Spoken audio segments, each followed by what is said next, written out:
We are live. Hello, everyone. Thank you for tuning in to this week's episode of Hollywood Matrimony Live. We are live on the Facebook and the YouTube, or as my dad would call it, El Face y El YouTube. There you go. Make sure you tell everyone right this minute. I'm going to go share. Here we go. Share. Write a post. Tell everyone watch the show. There you go. Done. All right, so we have a wide variety of films to talk about today. As always, it's a variety, but this I feel like is way all over the place variety. Pretty So much. it is an eclectic collection of movies this week.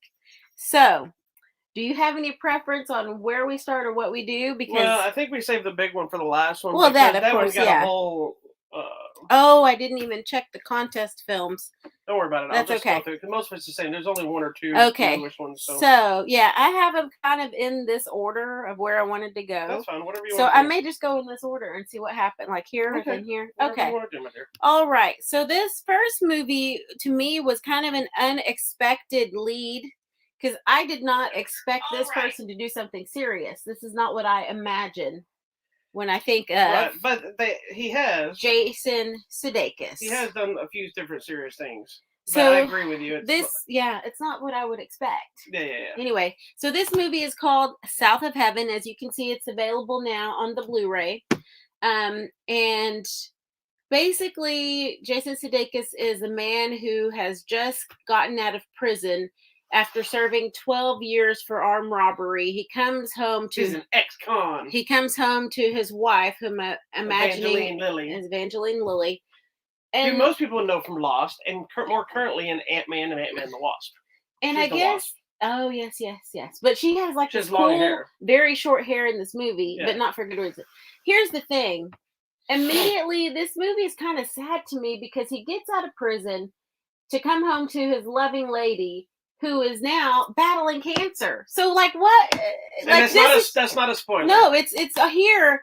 But I'm like, dang it. This is already a rough life for this poor man. Dang. So that's where our story starts, guys. And then it just gets crazy from there. And anytime when someone gets out of prison, there's always the drama of, are they going to go back to the life of crime, or the people that will exploit them because they know, and it's usually the good people that try to exploit them into shenanigans, and that's kind of what this movie's about. Man. Shenanigans. So what did you think of the movie? This movie to me was just sad. It is a very sad movie. I mean, there's some moments. It's good. It's a good movie. It's good. It was way better than I thought because I really had no interest in watching it. I had a screener either. for this before, like when it came out, limited release in digital or whatever, and then I never got around to watching it. I was just like, eh. And my only interest was Jason Sudeikis and Evangeline Lilly. I did like, but I never watched the trailer or whatever. I finally watched the trailer. I said, okay, it looks a little more interesting. So they offered to send it to me. Even when I sat down and finally watched it, I was like, no, but it's a good movie. Yeah, it ends up it's being just better. sad. And then, just through a series of events of things that happen, and I'm like, what is going on? Like, it's just like one thing after another for this poor guy who's just trying to get his life back on track, And like you said, the good guys and the bad guys of the system itself. And then he accidentally stumbles upon a bad guy thing. Unbeknownst to him, just a freak accident, and he kind of gets dragged down. It's interesting because the big change on this one is, I knew from the synopsis that he was going to get sucked back into crime and having to do something, because it's usually the case in these kind of movies. It's kind of a by the numbers idea, but the catalyst of what actually happens has nothing to do with the actual crime he's committing. It's something else that's just happenstance. And it takes this whole nother twist. And it's just random things in life that happen. And you got Mike Coulter playing a bad guy. I'm a fan of Mike Coulter. He just has to show up. If you don't know, he's Luke Cage, and he's also, is it Evil? In the TV show Evil. Yeah. He is awesome. Yeah. So he plays kind of this quirky, that whole element was weird, as he was this ruthless villain, but he's still likable. Yes. And there's like, it's not the stereotypical cliched situation of like he kidnapped somebody, but it's not like I'm going to torture them and kill them. It's like, you bring me what I want, everything be fine. And then it's just like them hanging out and talking, which kind of sets the tone for what comes later. Mm-hmm. The best part of this movie is the sequences with Jason Sudeikis and the kid. That kid is hilarious. That kid's really good. There's a kid, they say never act with kids, but this kid was really good. This kid's he got an attitude problem, and he's funny and he's witty, and there's a whole thing. The whole sequence of Peanuts was funny. Yeah, that was. But it's genius. Because oh my gosh, that would so happen in today's times. But it's genius if you think about it. If fake a peanut allergy kind of thing, and it's that's not something there's any way you can prove one way or another, So, but it's just fun. Anyways, it's a really good movie. It is a little sad and heavy at times, but you know what? In a weird way too, it's like a love story about them trying to figure each other out. And I think one of the most interesting scenes was at the beginning when he gets home from prison. She couldn't go get him because she wasn't feeling well, so he just randomly shows up at home. And then they're both just so awkward because he's been in prison for 12 years. I mean, she's seen him off and on, but it's just that weird awkward moment of okay, we're just going to sit here in the bed and figure out how this works. Well, it was interesting to see how he was uncomfortable. Because usually they play that situation up. The woman's not comfortable with the man being back, and it's been so long. I need my time. It was interesting that they played the guy was kind of I don't. He felt awkward. He felt chunky. Being in prison, her being sick. Yeah, there was a lot of those elements that guys deal with too that you don't really. Yes, and I like that because he goes into the bathroom and he does one of these things. I do it every day. And then she's in the mirror because of her cancer, looking at her hair, and so they both just feel so awkward, but they love each other, and so they're trying to figure out how is now this phase of our relationship. They haven't gotten to the point in our relationship where we just call ourselves the Walrus family. That's right. I'm chunky. What am I gonna do? I love food though, so. I'm sitting here eating cookies. Are you? Yes. You want a cookie? Oh, now she's eating 5 of these things. No. I eat 3, and I brought an extra in case you wanted. She ate 3 and brought an extra. Had I not taken this cookie, she would have ate 4. There wouldn't have been an extra. I wouldn't, because I never eat 4. I only eat 3 cookies. You know that. I've seen you eat more than 3. No, on average, I'm not going to argue with you. You're correct, but I have seen you eat more than 3. I'm not a huge sweets person, but when I want something, I'd rather have candies. But I'm not. No, this is meat. This is meat and cheese. Is that what it is? Meat and cheese? Meat and cheese. That's bread. It is. That's what that is. You know what? And I think I do have a gluten thing. I need to cut out bread. Today when I went to lunch, I skipped the bread. No, you didn't. I did. I had a salad. Nobody believes you. Anyways, check out the new movie. It's available now on the Blu-ray and the Div. It's good. I will say, I did read a review. Somebody wrote about it after I watched it, and they were talking about how this movie reminded them of Nobody. Where it's taking the person out of context. The action level in this movie is not Nobody level. It's not that, but as a matter of fact, I kind of got excited, ooh, I'd like to see him do some action stuff. Until he does the action stuff at the middle end, I'm like, it's okay. It's just he's very awkward, which he's not supposed to be an action star in the movie. But he carries his gun weird, and it's just. Did you even notice that? He's all I'm like, what are you doing? But he's not supposed to be this badass. He went to jail for robbery, babe. He wasn't a hired killer guy. That's what I'm saying. I know he's not supposed to be a badass. So. Anyways, are you okay if we go to here? Whatever you want to do. Power. All right. The next movie is really kind of cute and fun, and I just didn't know if I wanted to see it. I mean, you kept mentioning it, and I was like, what is this that you keep talking about? And so finally, we got to see the movie Ron's Gone Wrong. Which when it came out, a few people I know said it was just horrible. Really? So I had low expectations for this. They said it was done way better in the Mitchells versus the Machines, the same idea. And it is a similar idea. Mm-hmm. And I do agree the Mitchells versus Machines is better. It's much better. But I like this movie. This movie is really cute and endearing. I did. I thought it was, it's very cliched. It's very kind of by the number story, but it's the cleverness of using these little best friend out of the box things, little dome beans, and doing different things with them, and being a Fox movie that's owned by Disney, they're able to make little Stormtrooper versions and all kinds of stuff. So basically, the new thing is to get this thing called the B-Bot, which is your best friend robot. So everybody has a B-Bot, and we have this one little kid. What's the little boy's name? I'm not even doing my job of posting comments. Anyways, this little boy, his family, he has a single dad and his grandmother, or his family unit. His grandmother, you can tell, is from the old country. I feel like she's probably Polish or whatever, because she's making lots of sausages and meats and stews. And his dad is a single dad who works from home, just trying to sell merchandise. He's doing the best he can. His name is Barney. Barney. So Barney's family doesn't have a lot of extra money to be spending on these robots that everybody has. So, he's kind of like the only kid at school that doesn't have one. And he already kind of feels awkward and alone. He's one of those kids that, he's just the different kid. And, that he's left out. So through happenstance and various circumstances, he ends up with a Bebot. But I feel like this is a Bebot that fell off a truck. Yeah, it's a little dysfunctional. So what happens is when you get the Bebot, you're supposed to put your hand on it. Then it immediately it starts reading, adapts to you, and then it dumps into your social media, and it does everything that's terrifying. But it reads everything about you, so then it knows what full you knowledge. Want, how you want to act, the things you're into, all that stuff. So it's your best friend. It's your best friend. It's essentially your computer. Just happens to be alive, kind of thing. This one doesn't do that. So it kind of, it's a story that's kind of, once again, diving into scary. The separation of real life interaction and our obsession with technology and social medias and the importance of one, but also how those same things that we're obsessed with can also ruin your life. Yeah, so there's this and make you miss out on the interactions and the things like this, and then make everybody not able to communicate. Correct. So there's this one girl who's like the popular girl who's all about getting likes and shares, and so she goes live all the time on her Bebot, and her Bebot's constantly updating her on her stats. And I feel like this poor little girl gets so stressed out if she didn't get enough views on her video. Yeah. And so through that, the bot is connecting, like, do you want to connect with this person? So it's like taking all of your information, putting it out there digitally, and then connecting you to other people and sharing your information. So it's another one of those ideas. What's happening now. It's another idea that's good, but it goes quickly horribly wrong, because there's this disconnect.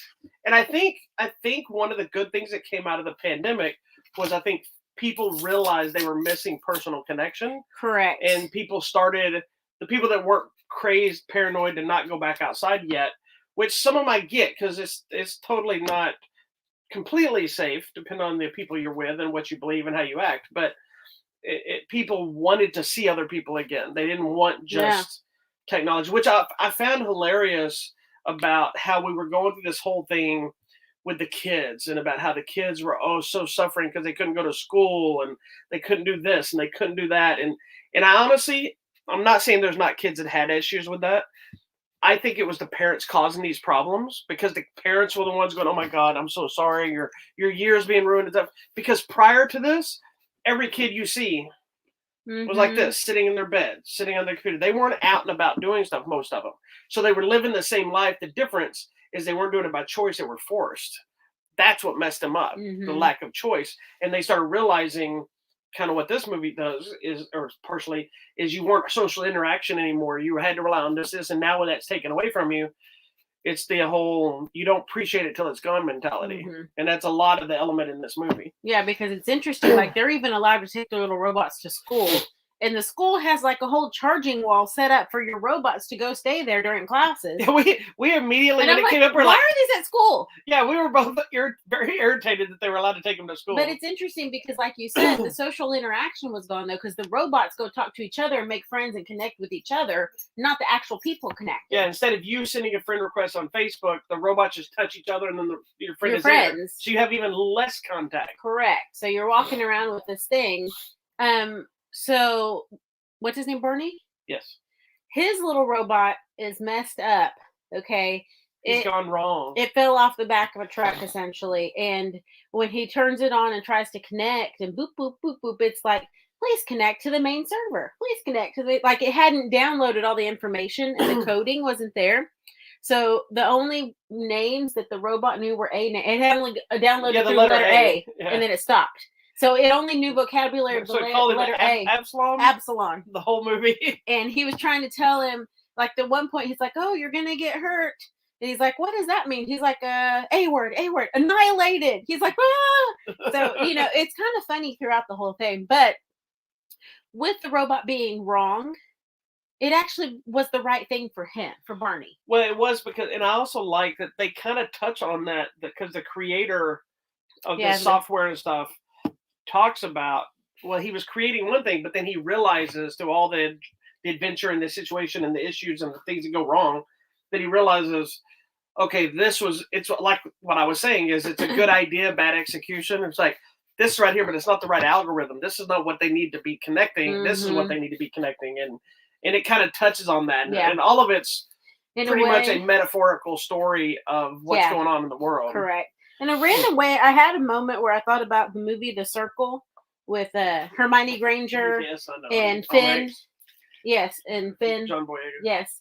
Because, he wrote the original code at The Circle, and it just got blown out of proportion where it was too much connection. He's like, that's not what it was intended for. So the creator here of the Bebot was the same thing. He's like, I wanted it to be somebody's best friend, not social media best, but like literally your best friend. It's like when Facebook came out, the idea was just to connect with the people at school and then family, friends, and now Facebook has become just a political, anger spewing, hateful thing, or promote your business. Correct. That's all I use it for anymore, really, is promoting this website and promoting my martial arts business or my art business. Every so often we post random nonsense, but for the most part, it's that stuff. Yeah.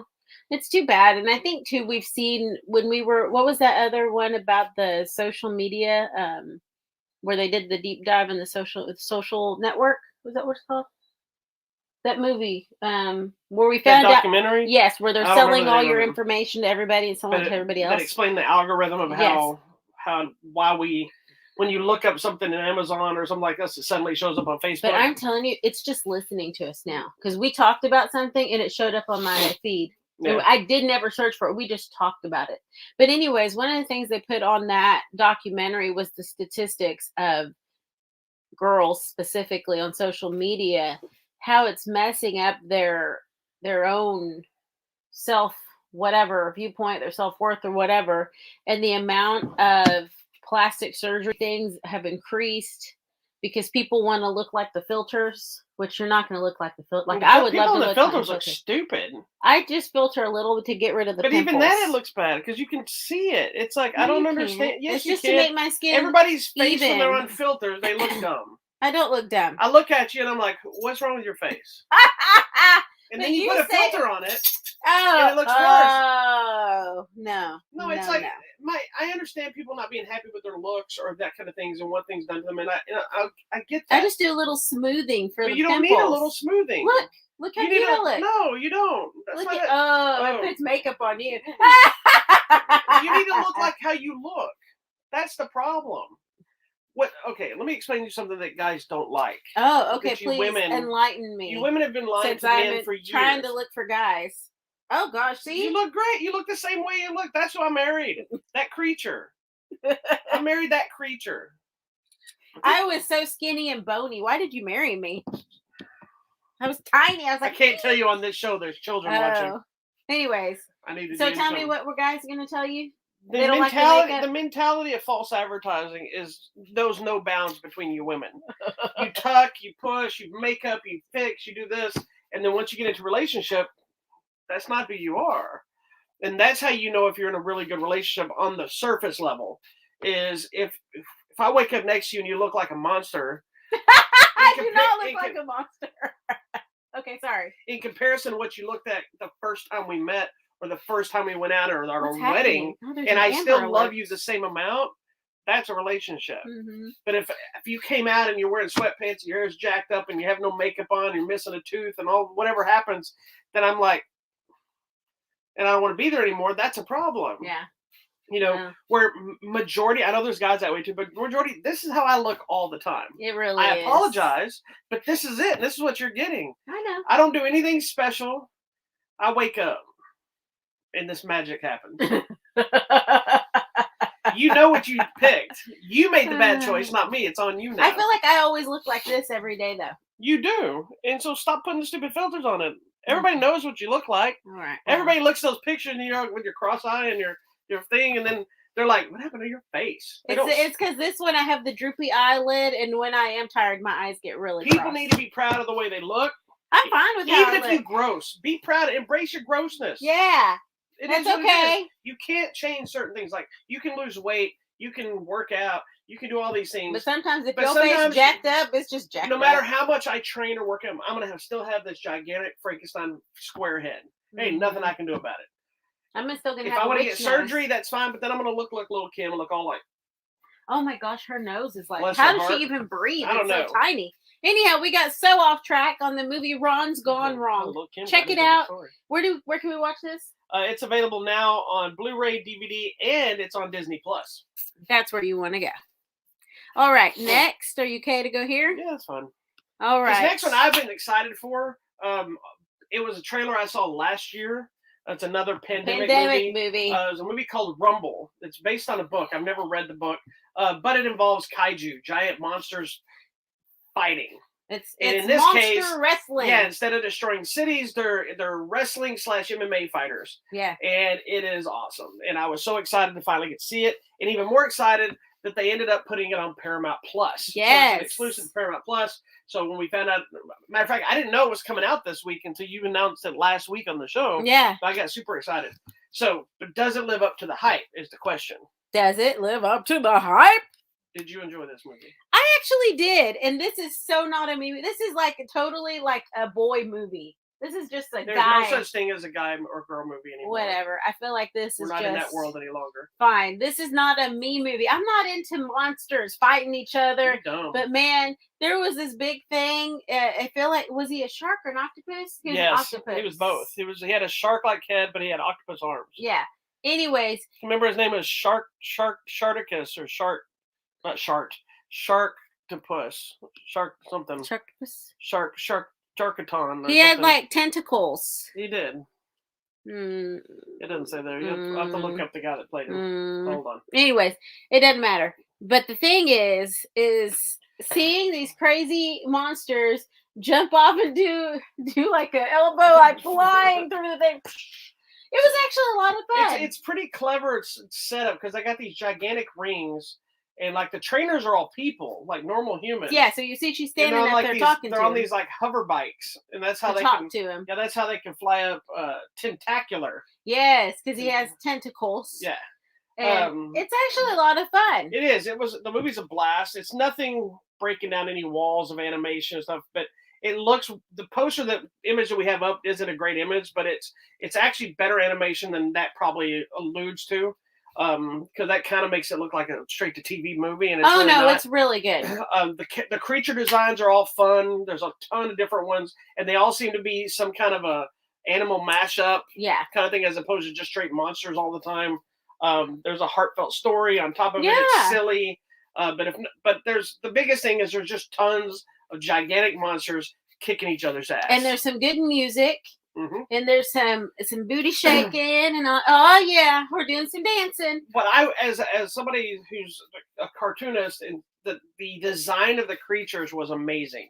They had such clever designs, and Tentacular, one of the most clever designs. Part of his was his arms. When you see him, you see the creature's head. He looks like a shark, like she mentioned, but he looks like he has two just big arms that are big, bulky beaks. But then if you we see him fight, suddenly he has tentacles. When you really look at the arms, you realize his tentacles have wrapped in to form a normal arm. And then when he goes to fight, he breaks them apart into. It's really cool. It's a cool little design. It's actually very smart. So it's a fun movie. I mean, yeah, like you said, it's not like award winning, but it's fun. It is. It's a blast. I didn't expect it to be fun at all because I'm just like, who cares about monster fighting? Monsters, dance fighting, wrestling, MMA, all kinds of nonsense, silliness, fun, ridiculous, some great voice cast. Yeah. It had some like real life wrestlers. I think Sasha Banks and Roman Reigns both voiced some of the creatures, and but yeah, I had a blast with that. I really enjoyed that movie. There you go. Where can I watch this? Oh, Paramount It's Plus. on Paramount Plus exclusively, but Paramount usually ends up releasing stuff eventually, so I'm sure it'll get a Blu-ray treatment if you don't have Paramount Plus. You check it out. I posted a link to the review so you can check it out. You should. Anyway, so it was cute. It actually really was. I had no interest, but it ended up being good. You could tell when we tried to watch it, she's like, I guess. But then I was like, oh, wait, hit pause. Because I need to see who wins this fight. Because it mattered. There's a bigger story. Okay. Are you okay going here? I don't care. It's up to you. That's one of the big ones this week that came out. Or should we go there? Whatever you want. Let's go there. Okay. All right. So, the next one was one that we kept trying to go see. Oh my gosh. I felt like we tried like 2 times. One time. Is this the one where I went and took a nap? Yes, this is one we had bought tickets. This is when I took a nap. We bought tickets. Took a nap. Then mid-nap decided you didn't want to go anywhere, so we canceled the thing. Then we kept talking about going to see it the next week. And we announced it on this show, like for 3 weeks we were going to talk about this. And we never then it did. was gone. Yeah. And so then it finally came to the Blu-ray release, and they sent me a Blu-ray. They sent me didn't send me a Blu-ray, but they sent me a for your consideration link. Oh, yes. So we were able to sit down and watch. But we're talking about Ridley Scott's The Last Duel. Yes. Starring Matt Damon. Ben Affleck. Adam Driver. Jodie Comer and Adam Driver. Yes. And it's based on a true story. Mm-hmm. I don't know how accurate it is. I didn't dive into it. But it's interesting because it's a story told in 3 parts. It's very interesting, and the premise of the story is it's in medieval times, not at the medieval times. Although during I want to go to medieval times. It's been a couple of years. Right, it was pre-pandemic. And, anyway, sorry. But it's a medieval story about 2 knights who are friends. They kind of go their separate ways through a series of events of betrayal and backstabbing and shenanigans. And then a woman in the middle who is defiled, and it essentially becomes a court case. Yeah, which is interesting as a court type case. Medieval court case, y'all. Yeah, so the story is told through the eyes of first Matt Damon. Mm-hmm. Who's Matt Damon? Thank you. Who's the husband? Then the story of married to Driver, the lady. And who is the man that's accused? And then the story of Jodie Comer. Who's the lady who said and that it's happened. It's the same story from their perspective. Which is fascinating storytelling. At first I was like, this is kind of taking a long time. But then it jumps us back and I'm like, whoa, okay, what's happening? And it doesn't just repeat itself. It goes, everything that for that person led up to that moment. And then the differences in the stories are very subtle. Mm-hmm. They're not like you see in a lot of the comedies and stuff where it's a completely different fabrication of the story. Correct. I think that would have made it ridiculous. Yes, exactly. That's what I liked. It would have been very much Clue. Yeah, it's very subtle. Like it'd be like something like saying if you told the story or I told the story and I said, well, we were together and I kissed her. She said she fought it off, but she really wanted it, and we kissed and it was consensual. And then you told him, no, I never wanted to kiss him, and he kissed me anyway. It's that subtle thing that either one of them was believable. Yeah. Because even at the end of the movie, you really never know. I kind of you get the idea of her story is probably true. Yeah. But you still never really know the full levels. And but it also takes an element of the rape culture controversy in court cases of things you say going against the victim. Yes. Like she's total accusing of rape, victim shaming. Yeah, but because she happened to mention the guy was handsome earlier. With nothing to do with that, and never expressed any interest in him, just to a friend. I thought he's a very handsome man. Mm-hmm. In the same sentence, but she goes back, he's too much. They're like, she said it, but she also exclamated it that she wasn't interested. Correct. But in the court, it's brought up, didn't you say he was handsome? You know, and what's interesting is there's really no good people in this movie. No. Because of the time period, completely flawed characters. Yeah, it is a full man time period. It is, and in a way, it was very interesting to see that. Unfortunately, things haven't changed a whole lot because my eyes were open to my failures in the relations department in this movie. Well, hold on, let me get through this whole victim shaming thing because now, if a woman accuses someone, it's still upon you to prove it instead of there being any kind of just, oh my gosh, I'm so sorry. Well, but then I get it too because people have been falsely accused, like all these poor men that go to jail for no reason. Here's the thing is so like I think any person that accuses it should be listened to. Mm-hmm. But there is the whole innocent till proven guilty. So there's got to be an element of it's got to be proven to be guilty, but you also got to be proven to be innocent. You know, on both sides. In this case, there's like this very stupid mentality, as you've seen in many movies that deal with the medieval time, things with witches, and if a witch floats, if a lady girl floats or whatever, everybody she's floats, a witch. Right? Yeah, they don't, because they don't know. They don't know science. Yeah, so in this case, it was, what was it? If you have pleasure in sex, then it's consensual. Correct. Right, but if you have pleasure in sex, that's the only way you can conceive. Correct. If it wasn't pleasurable, there's no babies. Yeah, if you're not having a baby, that's because you're not enjoying sex. Correct. So there's these elements that are thrown up because of the beliefs of the church and how they've made people believe that then make you doubt things. So like, I only got 2 kids. So there's a lot of unhappy people out there. A lot. Behave. I had a life before her. But yeah. So it's so crazy because basically the reason it's called The Last Duel is the husband Ben Affleck challenges what's his name Adam Driver. What's his name? I'm sorry, let me get it right. Ben Affleck. Matt Damon is the husband. Then actually does believe his wife, but he only cares about here's where the asshole part, because of his own status. Correct. Because it makes him look bad if she actually was raped. Correct. Or if she really wanted it. Yes, because he's already in a fight with Adam Driver over some property. So now he's taking more of his property because his wife is not his wife is property. So he's infringed more upon his property. So he decides to fight back and he challenges him to a duel. Which is an interesting twist because when you get to her story, you get to see how much everything only runs because she's doing it. Mm-hmm. And how he's baffling. He isn't collecting rent. Yeah, he isn't doing everything. He isn't plowing the fields correctly. He's not taking care of the horses right. I mean, she has to do everything. And but she can't tell him anything. There's a little bit of a redemption to his character on how he treats her at the end, but not much. But it's not because I think it was a misstep in the movie. I think it's the time because there's only so much. Like, I'm baffled as I watch this movie, the ridiculous nature of the behavior of that time period, but that's what it was, Yeah. Well, but I learned the best thing ever, the little death. Which I knew that. I'd heard of that before, but the little death, I had to look it up. I had never heard this before, but the little death is essentially the female orgasm. Yes. It's actually pleasure. So, and if you have that, then you can have babies. If you don't, it doesn't count. Yeah, so there's an element of her. Sounds like some Republicans. Like, you can't get pregnant from being raped. I'm sure it is. Sorry, that is a Republican thing. That was political, but sorry. So, anyway, it is a slow movie. It is. It is a dialogue.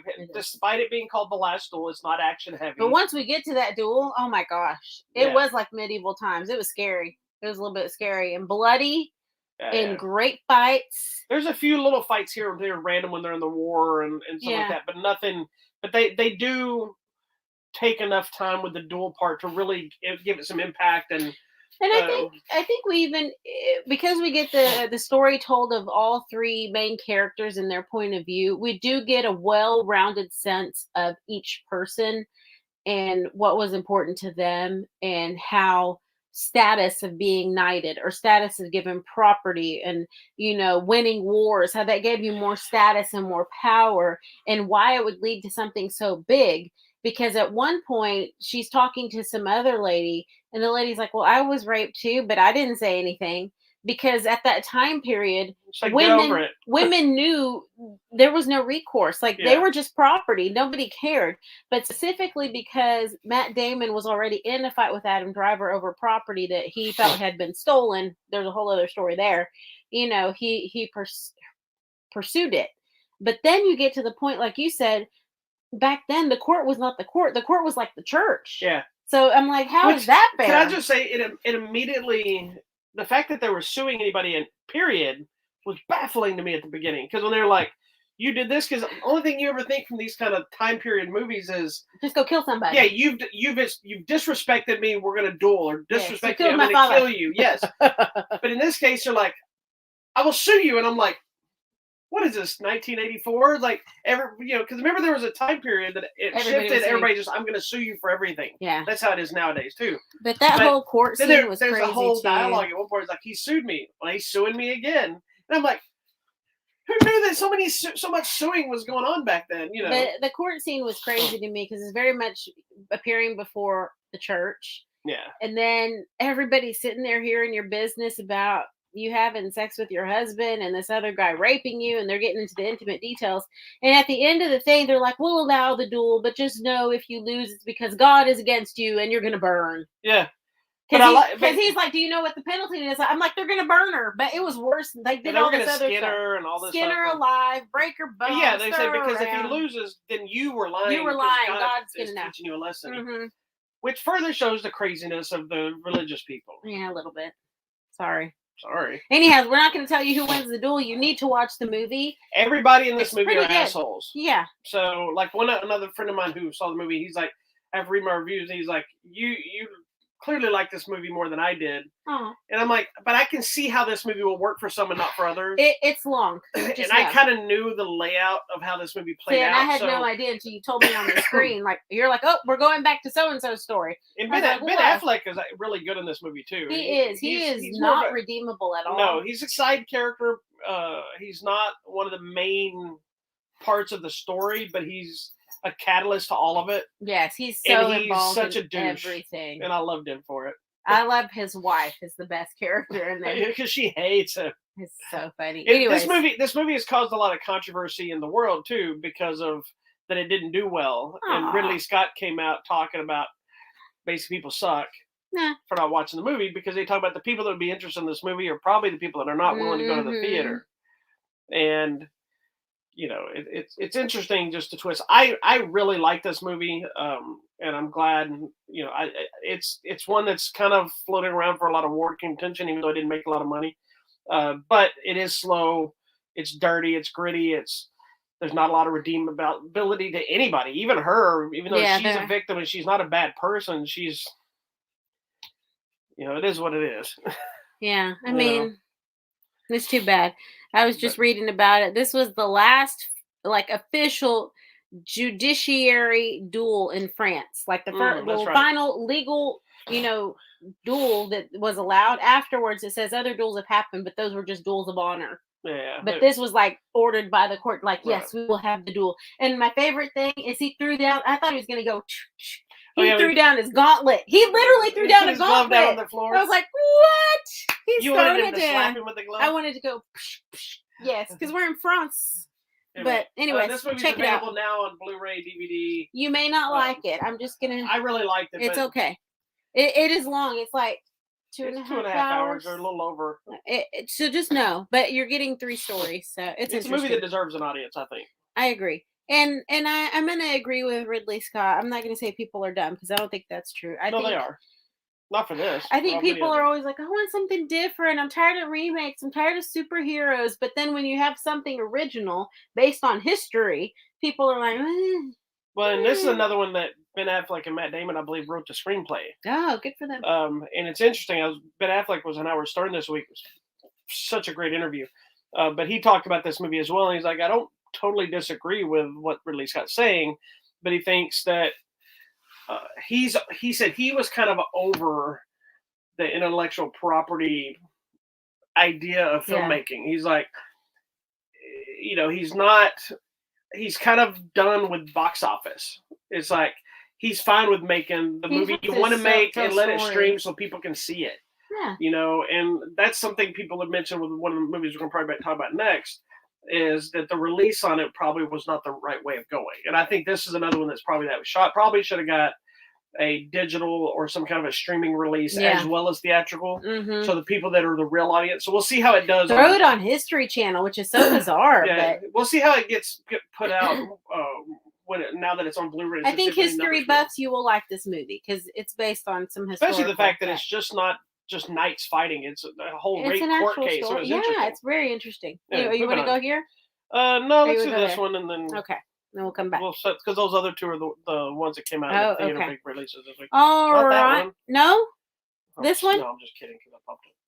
No, this is fun. Oh, okay. I was like, you're scaring me. So the next one is another one that I honestly, to be surprising, I had kind of been avoiding because I didn't really, as much as I'm a fan of the cast, the movie just never overly appealed to me.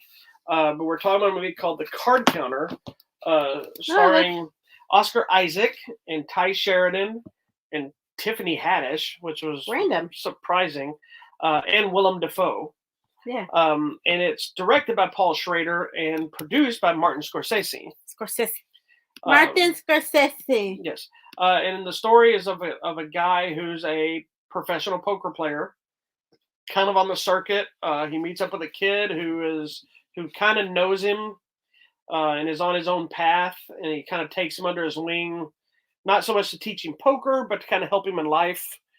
And Tiffany Haddish kind of pops into the mix, and she's sponsor, broker, whatever you want to call her, for poker players, and then they kind of go on this journey.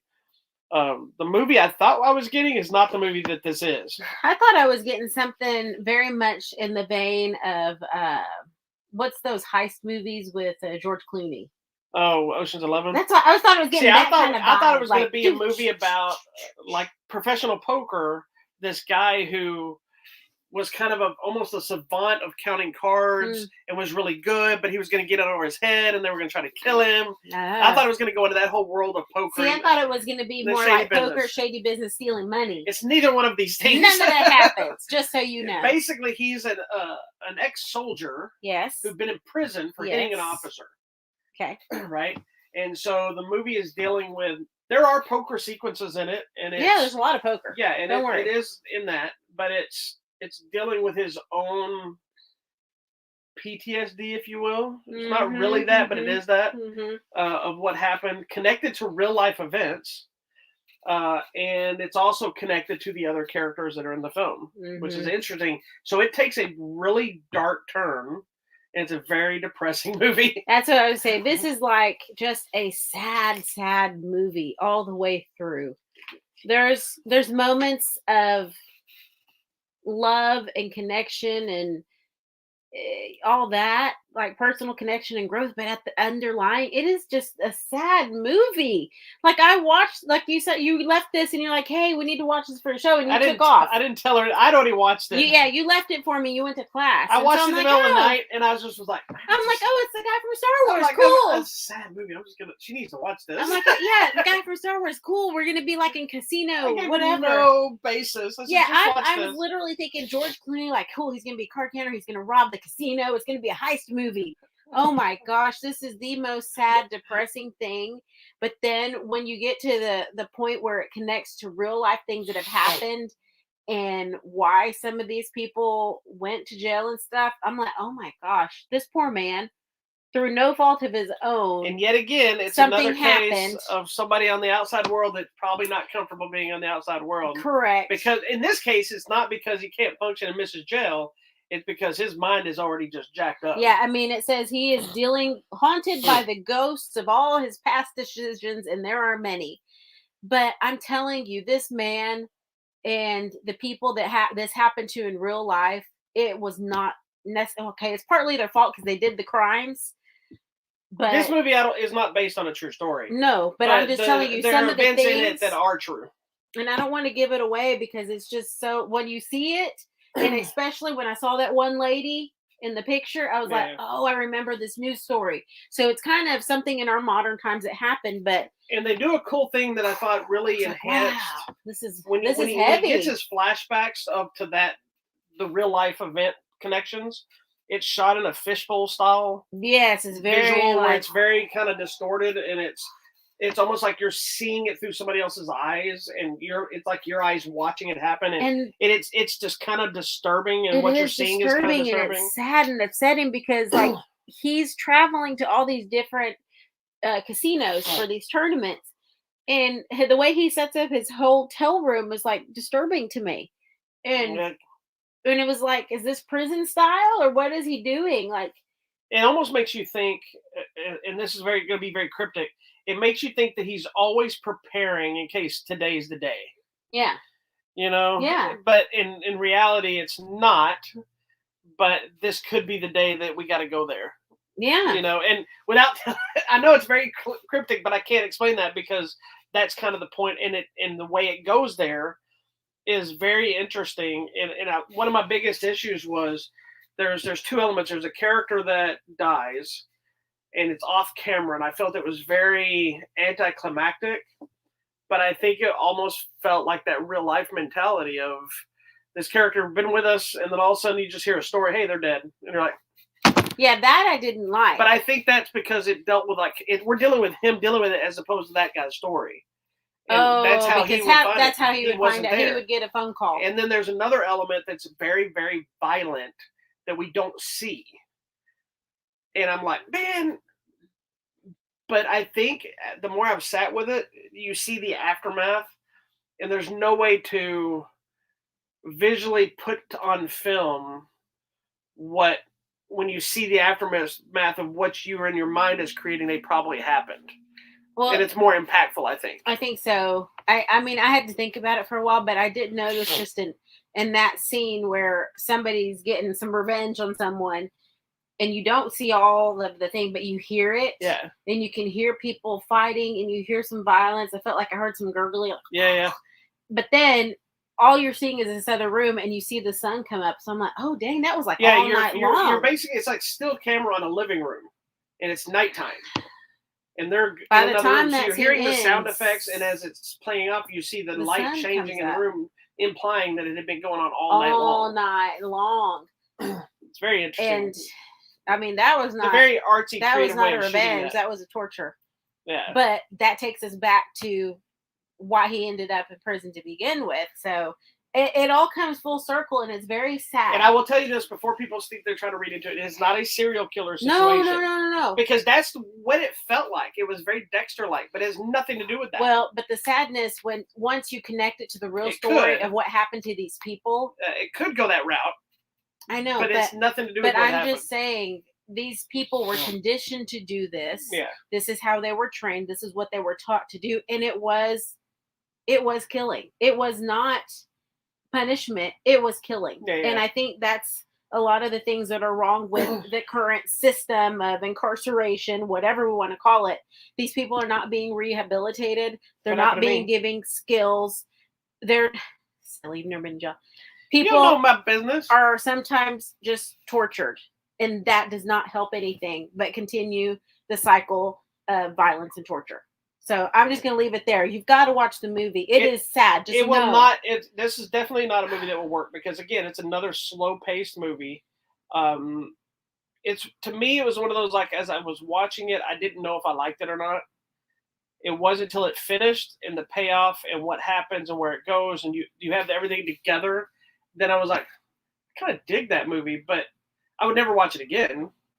Kind of thing. It's like once you know, you know. Once I got to the maybe the third or fourth flashback where we're in that other prison and we're seeing what's happening, I'm like, oh, and I got it. And then I'm telling you, as soon as I saw that lady, I was like, oh, this is that story. Yeah. It's not a real story, but I'm just saying it's based on that.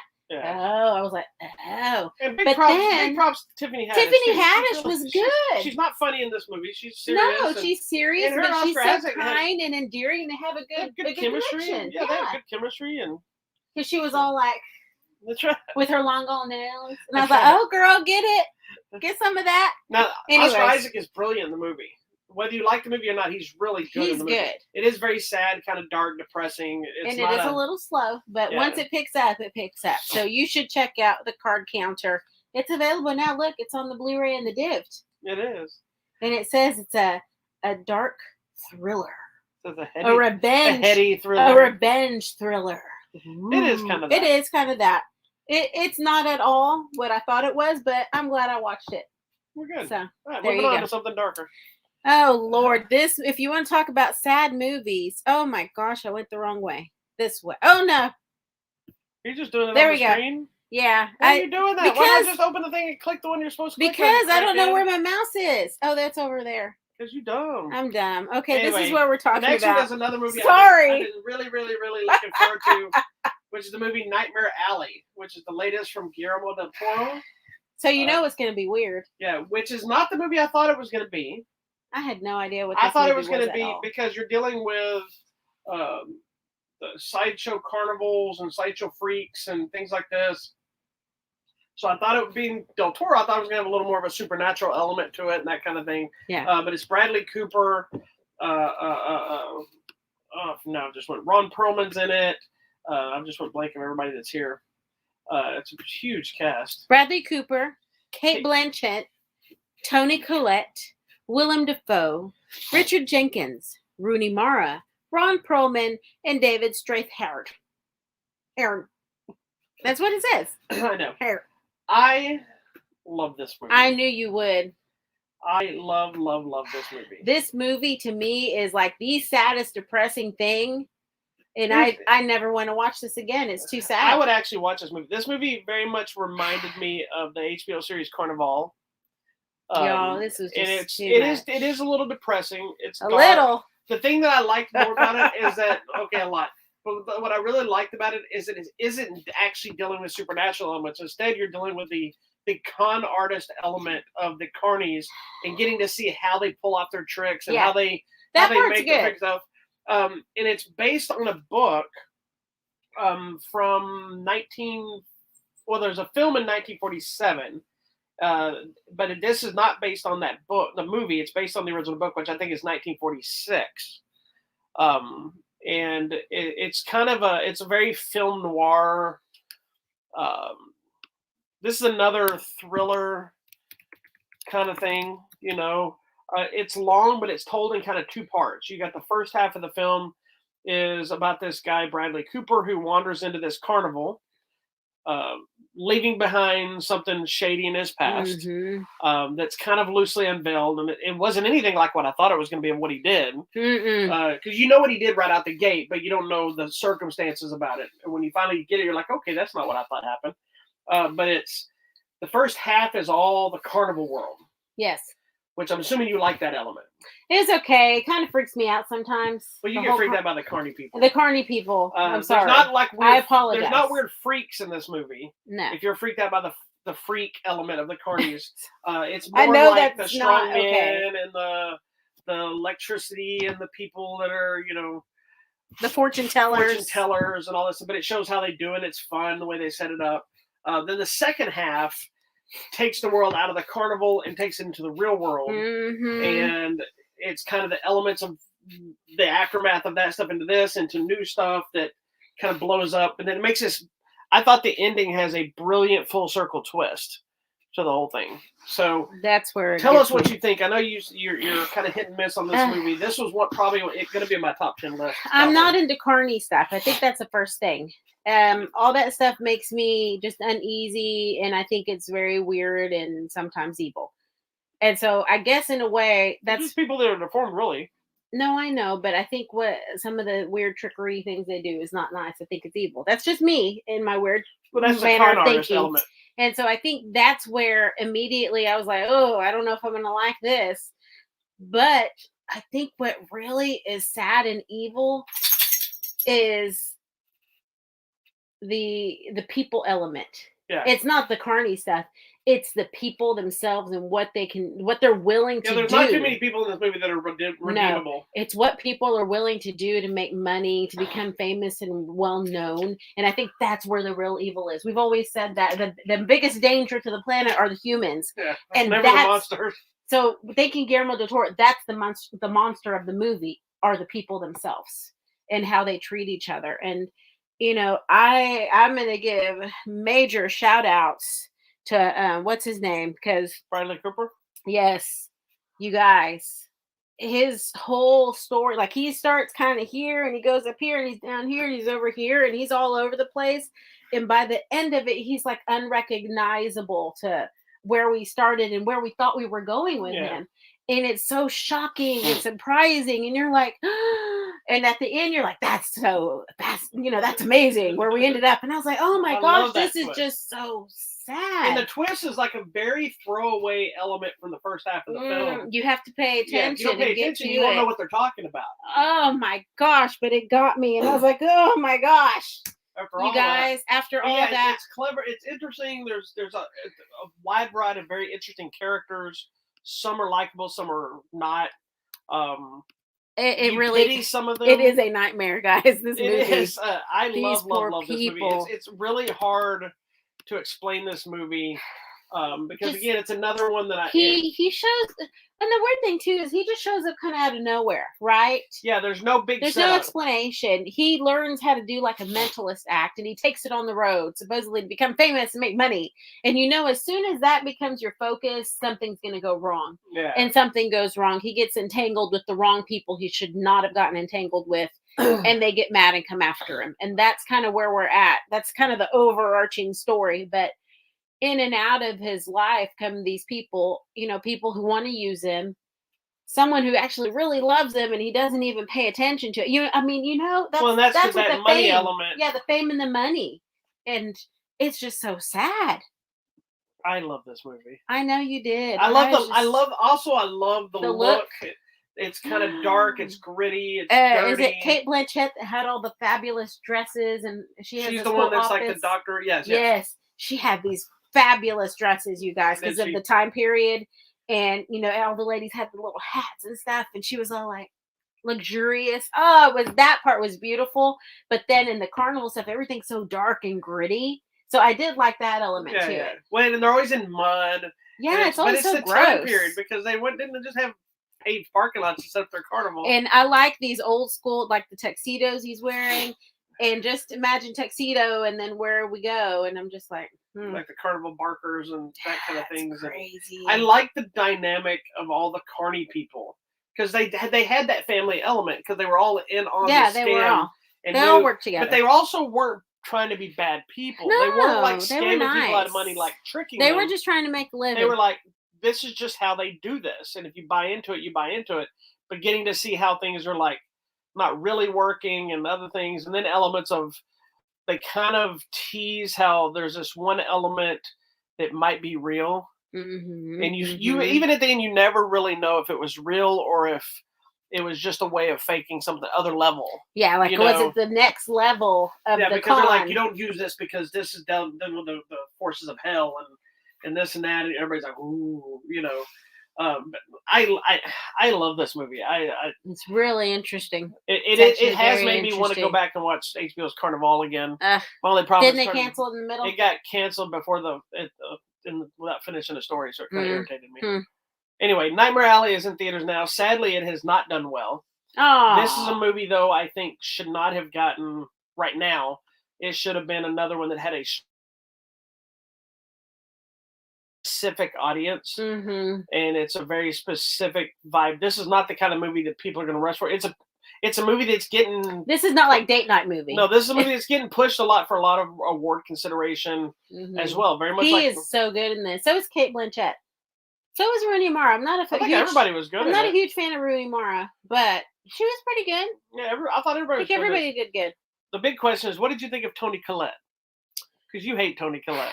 I'm just not a fan. She's such a great actress. She was good in the part that she did, though. I mean, because she kind of teaches him the ropes of how everything works, And then I feel like... How does she do it? Okay. I feel like instead of appreciating her and thanking her, he just kind of pushes her to the side and moves on. Yeah. I'm like, well, that's rude. I liked her. She was good. I mean, I think Kate Blanchett has much more to do in it, in the whole bigger scheme of the story, and her dresses were beautiful. That's it. I think Bradley Cooper was amazing. I'm just going to give it that. I'm not a fan of this movie, and where we ended up, it made me very depressed. But it's a sad, depressing. But in a way, not overly redeemable. This is how life works. But I love this movie. When you treat people badly, this definitely will probably be in my list. I don't know if it'll make top 10, but it will definitely be in the top 20 of the year. Hey, baby, are you joining the show? What is on your face? So what are you getting into outside? It's available in theaters now. Nowhere streaming. You got to watch it in the theaters. Go support it. This is another case of a different kind of movie that's out there. It is different. You want to see something different? You want to there you go. See something interesting? Go check it out. Okay. So lastly is the #1 movie in the world. A little small film called Spider-Man: No Way Home. Yep.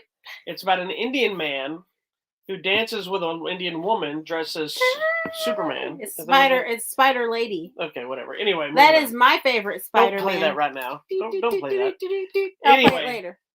This is the third chapter in this new Spider-Man trilogy with Tom Holland. Tom Holland Spider-Man is also part of the Marvel Cinematic Universe.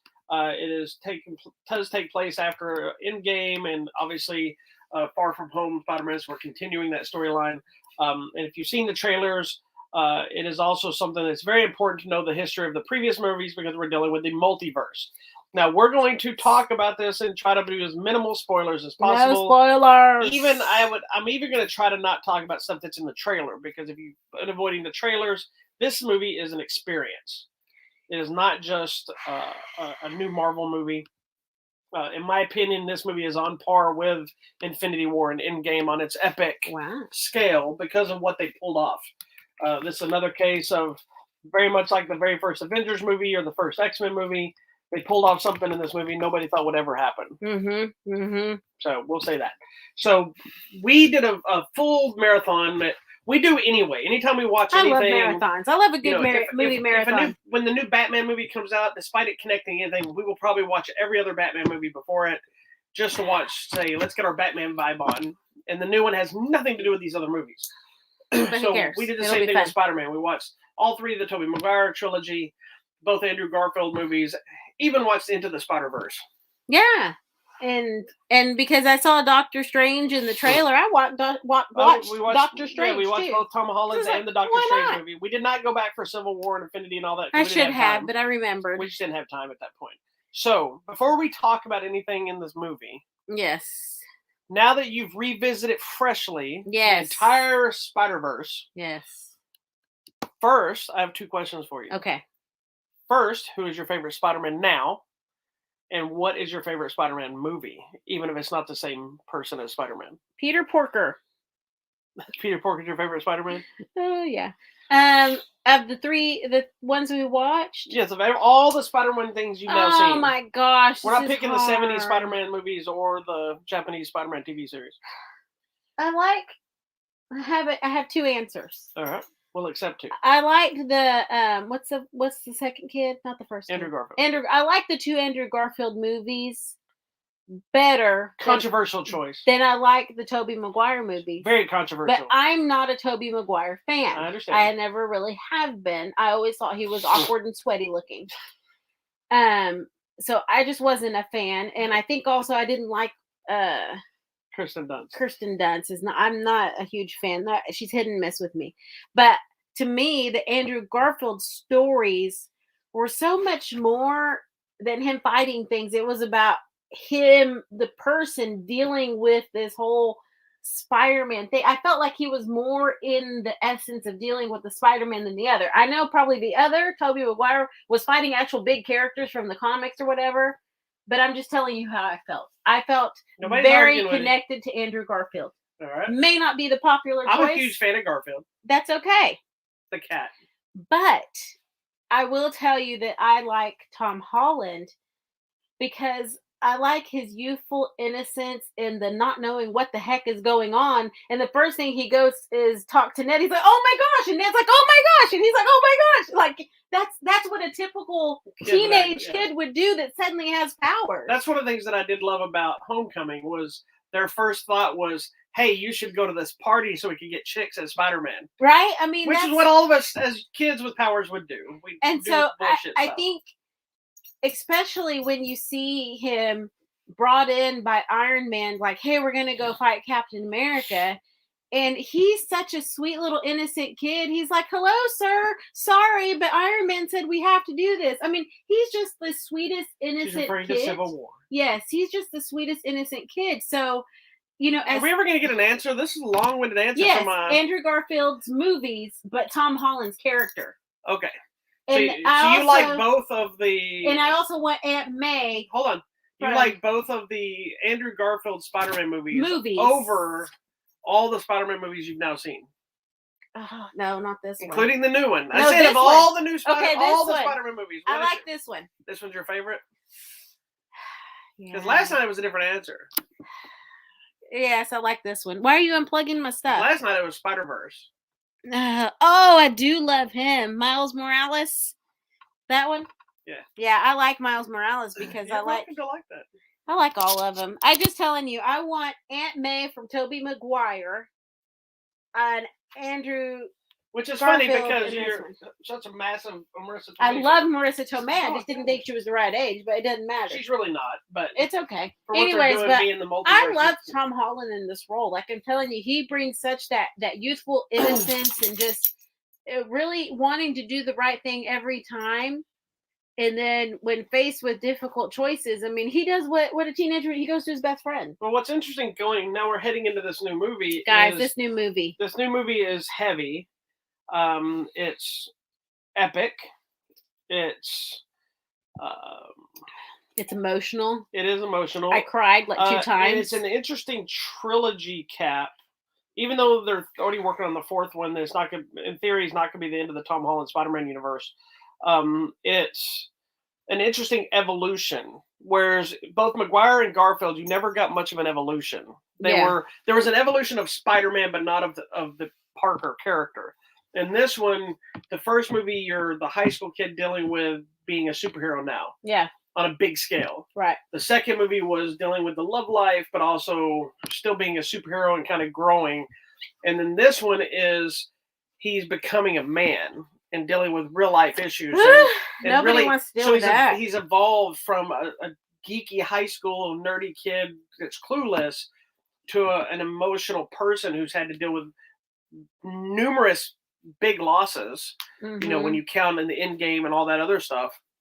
And the new movies, but also I like, and this one they actually have a throwaway line, but it's a good line where the character is reminded, well, after all this stuff, I forgot you're a kid, because he is still a kid, and we sometimes forget that because he's Spider-Man, Yeah, and that's what I'm telling you. Like when I guess it was Civil War, you were saying that's where I was just like, oh, this poor kid, he's trying to do the right thing. But he's just doing what he was asked to do, not really knowing the epic scale of what's going on in the universe, And so that's why he is like the friendly neighborhood Spider-Man. He's only here right now. And especially in this movie, he's living in this. And suddenly with what you saw in the trailer, he's being asked to deal with this. Yeah. And the last time he had to deal with this, people died. Tony Stark was in his arms and went... Yeah. I mean... Well, he was in Tony Stark's side. He disappeared. Whatever. And then, he was like, no. Yeah. And then, of course, Tony Stark died. And then Tony died. I mean, so that... Spoiler! Well, hopefully you saw those movies. Gosh, I want to go watch those. But I'm just telling you, he is, I think, how each of us would be if you take us back, 20 years ago, not knowing anything. Suddenly we have powers. 20 years ago, I was 27. And someone calls us to save the universe. I'm like, okay. But now, whatever's happening here in this thing, there's so many things happening. Again, he's being asked to do something that's probably beyond himself. Yeah. It's just, this movie's epic. I was a little worried going into this one that it was going to be another case because we know from everything they've been talking about that Marvel was going to very much start dealing with the multiverse stuff. It was loosely mentioned in the last Spider-Man, dealing with Mysterio, saying he was from the multiverse. We all found out he actually wasn't. That's why you get that same line again in this one where he's like, the multiverse is real. He said the same thing in the last one. Yeah. This time it's true. And it's been established in with what's to come. I mean, hell, the title of the next Doctor Strange movie that they've already announced was the Multiverse of Madness or something like that. So we already know that we're going to be dealing with that kind of stuff.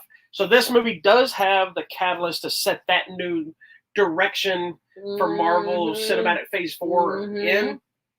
But I was actually pleased that it not only did it not become the focal point of just the catalyst to the next thing, it was very well balanced and handled with the amount of characters and story elements. Because one of the things that always goes wrong in a superhero flick, more often than not, is when you put too many characters, it goes off the rails. Yeah, it's too much. The Avengers movies and those things were a very rare exception, and even like the first X-Men. But like you get into even like Spider-Man 3, you have 3 characters in there that are villains, and it went off the rails. A little bit.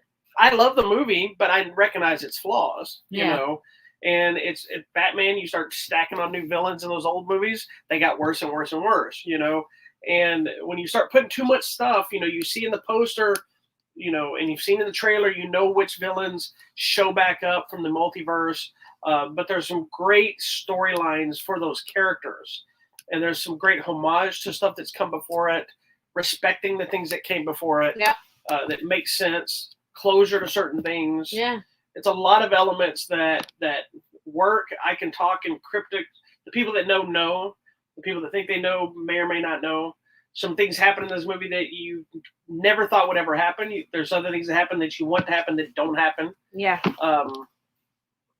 But at the end, it works. Yeah. And the big question is not only did you like this movie, because you already said you did. I did. How many times did you cry? I cried like twice. It gets heavy. It gets heavy for a second. It gets emotional. And, yeah. I can't tell you why. I also was surprised. I read a couple of reviews or people talking about it after the premiere. I've seen it twice now. I got to see it at an early screening, and then it premiered on Monday. I saw it on Tuesday, and then we saw it again today, fresh. So it's fresh in your brain. It's fresh. We literally left there, came here, came and did the straight show. here. It was interesting because I read a couple of reviews or comments about how they were saying like MJ and Ned didn't get very much to do this time around, and I'm like, What? they're in the whole They're movie. in the whole thing this time. Like, now, people like Flash didn't get much to do. Yeah, He's got a he couple of doesn't things. need It's to. not necessary. I will say, for those of you wondering if this is a team-up movie, this movie is set up very much like the first Spider-Man, where Doctor Strange is in the movie about as much as Tony Stark was in Homecoming, which is fine. It works. It's a pretty smart way of doing it and making it work. And also, it's much like WandaVision TV series was setting up the new multiverse stuff. Yeah. If you haven't watched it, watch Go the after watch credit it. scenes of the end one.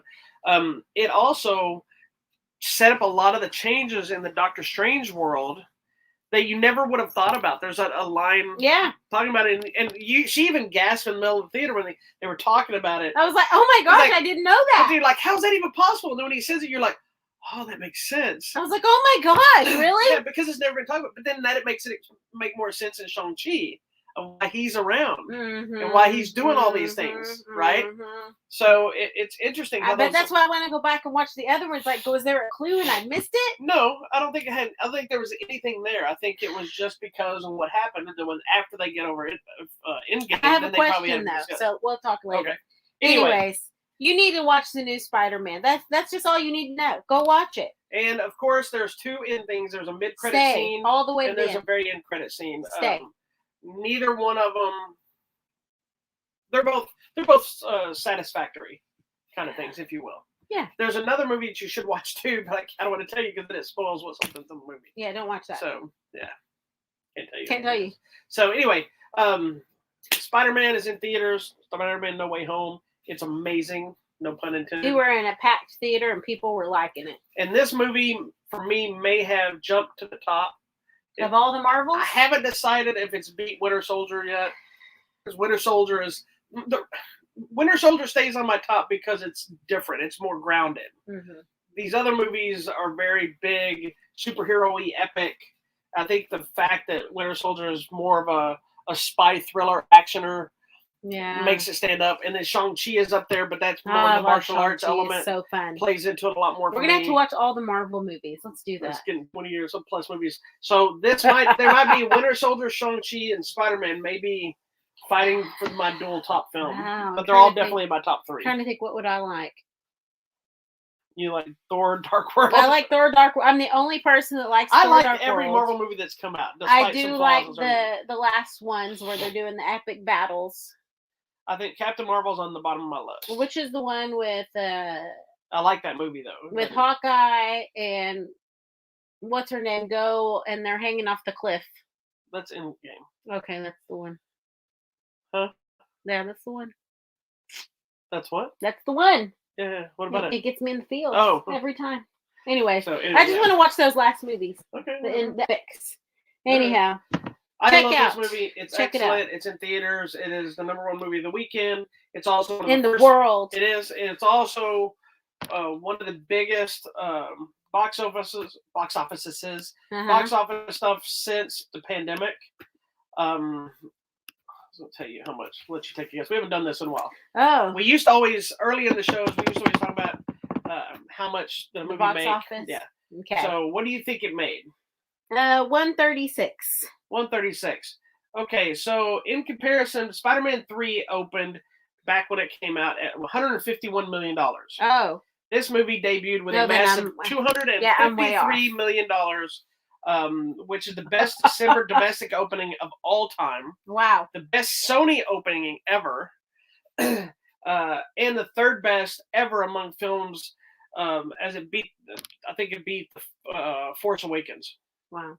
So it's doing really well. Obviously, it trails only like the Endgame. I think Endgame and maybe Infinity War. I remember. Anyway. Okay. Well, go check it because that's where everyone's at. So it's a big deal for, especially not just from a Marvel Spider-Man movie, but the pandemic era. This is the first movie to We're break good. through that again. Come on, go watch the movie. So Get to the movies now. Yeah. Okay. So Sony was smart to not give up their rights for. Wow. They knew what they were doing. What's another interesting thing, totally not related to box office, but I read an article today comparing the Spider-Man, Okay. Tobey Maguire and Andrew Garfield and Tom Holland. Oh, uh-huh. Who do you think of the three in their franchises has made the most money?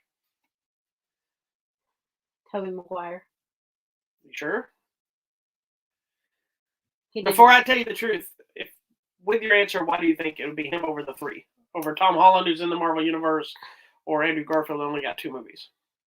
He did 3 movies. I think he was more famous at the time. I don't know. A little bit. That's what But I'm thinking. you would be actually correct, but it's because from the article I read, he made significantly more than either one of these other actors have made playing Spider-Man. Oh wow. The part of it was he made the first movie, then he got the back end, Mm-hmm. right? Which most of them all get back end of some sort. Second movie, I believe he was getting ready to make it. I don't remember if it was the second or third one, but he made the second one, got a significant jump. One of them is after he got hurt shooting Seabiscuit, and then started negotiating coming back, and then they were using the back injury. He may not be able to do it. Then they kind of use that as a bargaining tool. So he when he finally came back, he made even more and had back in on all of them. So he was making, just on the back end alone on some movies, he was making like $45 million on just the amount. So has he done anything since then? He doesn't need to do anything. He's done a few movies and stuff here and there, but it sounds like he probably made a good $300 to $400 million just on 3 Spider-Man movies. He doesn't need to do anything else. So I wouldn't do anything else if I was him. I mean, he's best friends with Leonardo DiCaprio. How do you spell Tobey Maguire? T-O-B-Y.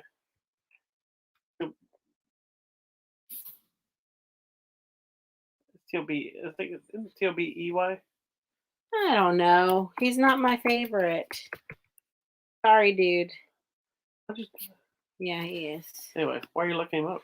Just to go look and see what he's so been that's doing, because I haven't seen him since Spider-Man. That's like the only thing I know him He's done about some him. voiceover stuff. I mean, he hasn't done a ton of stuff, but Because he don't need to. I know. He can just chillax. Brothers. I remember that movie, Brothers. That Brothers was great with him and Natalie Portman. Mhm. Is that Jake Gyllenhaal in that movie? It's Jake Gyllenhaal. Which is ironic because Jake Gyllenhaal, for fun fact, people that might not know, Jake Gyllenhaal was He's been doing a TV show right now. in negotiations and training to take over the role of Spider-Man in the original Tobey Maguire films after he got hurt and wasn't going to come back. And then ended up, Tobey Maguire came back, and then, of course, now he's played Mysterio. He's been doing TV, so that's why I haven't seen him. Anyway. Oh, well. Moving on. Thank you so much. Go check out so Spider-Man. No Way Home. All right. This week being the Christmas week is not usually a big release week, but we've got movie Hell Hath No Fury, which is Jesse V. Johnson movie, which the movie's not bad, but he does a lot of the Scott Adkins action flicks, so of course I was in. And it's got Daniel Bernhardt in it. The Many Saints of Newark, which is the prequel to The Sopranos, talks about how it's not really as much about Tony Soprano as I thought it was going to be. It's really more about some of the other people, but it's really good. No Time to Die, the final Daniel Craig James Bond film. Yeah. There's the Sherlock Holmes Vault Collection, which if we get a chance to watch through it, we'll talk about. And it's like the original, like 30s or 40s Sherlock Holmes movies, like a box set or something like that. And then there's just some other random stuff. Okay. Oh, there's a movie called Fortress starring Jesse Metcalfe, Bruce Willis, and Chad Michael Murray. What has Chad Michael Murray been doing? Apparently, he keeps making Bruce Willis movies because he's in some other movie with Bruce Willis too. Really? Haven't seen him in a while. Anyway, that's what's happening. That didn't do what I wanted it to do, but that's okay. All right. So coming out at the theater are on the line.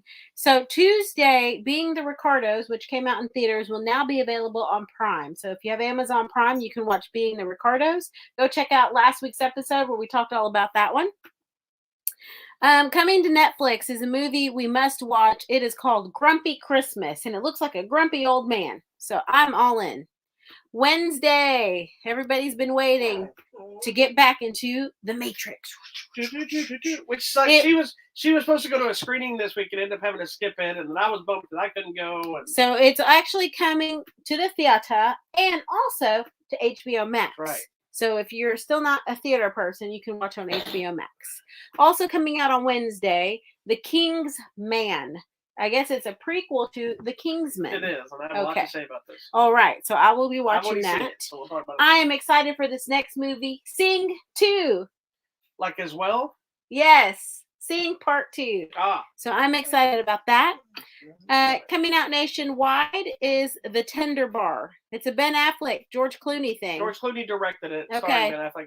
It's getting a lot of award buzz as well. So This is the one, where he has to take care of like his nephew. Oh, that trailer got me in the feels. So I'm gonna cry. Good. That's another one with Ty Sheridan, who was also in the car count. Yep. Thursday, something on HBO Max. It's a documentary about Beanie Babies. It's called Beanie Mania. Going crazy about it. Yes, I have some Beanie Babies.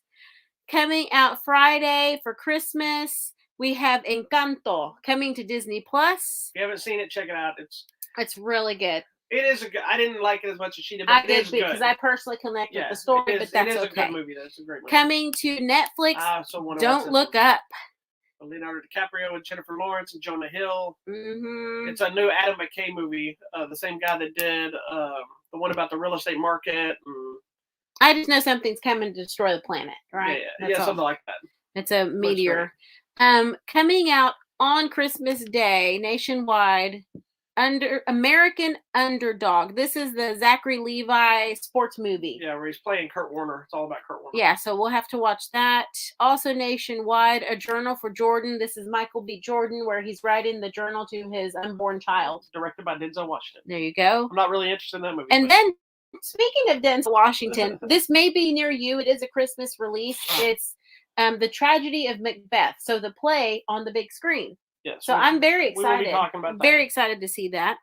And expanded release, so this should be near you for Christmas, Licorice Pizza, which I know you want to see. I'm kind of on that. Got some controversy on it too. So we'll have to watch that. Yeah. So that's what's happening for this week and for the Christmas holiday movies. All right, and real quick, we'll zoom through the contest, and then we'll let you all get on with your lives. We don't have them digital this time. I might. Somebody didn't do their job, but that's okay. I love her anyway, no matter what. Thanks, babe. Mostly.